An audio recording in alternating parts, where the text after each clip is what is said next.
श्री स्वामी समर्थ अवधूत चिंतन श्री गुरुदेव दत्त.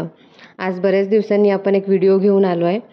तर आजच्या व्हिडिओचा विषय आहे की आपण जो सूर्यनमस्कार करतो, सूर्याला जो अर्घ्य वाहतो म्हणजेच सूर्याला नमस्कार करतो अंघोळीनंतर, तर ते सूर्यनारायणाला नमस्कार करण्याची कथा काय आहे, तिचा उगम कसा झाला, सूर्याला नमस्कार का करतात, सूर्यदेव आणि हनुमंताचा काय संबंध आहे, तर याबद्दल आज आपण थोडक्यात माहिती बघणार आहे.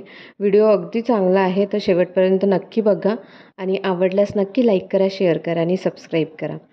तर रामनवमीचा उत्सव झाला की हनुमान जयंतीचे वेध लागतात. हनुमंतराय म्हणजे बुद्धिमंत वरिष्ठम असे आहेत. रामायणात तसे विविध रामायणात हनुमंताच्या पराक्रमाची गाथा लिहिलेली आहे. तर संतांनी ती गायली पण आहे.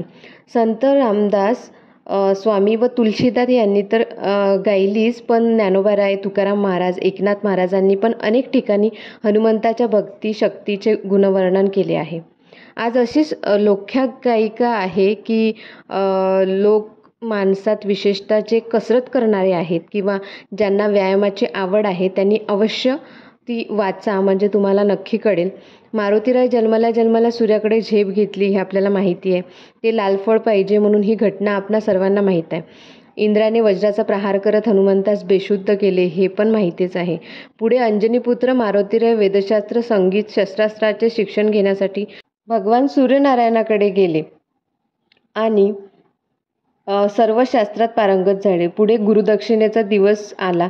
काय बरं व कोणती गुरुदक्षिणा दिली असेल हनुमंताने?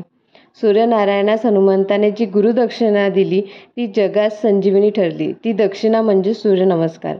हनुमंताने सूर्यनारायणास सूर्यनमस्कार काढून अद्भुत अशी गुरुदक्षिणा दिली असं म्हणतात.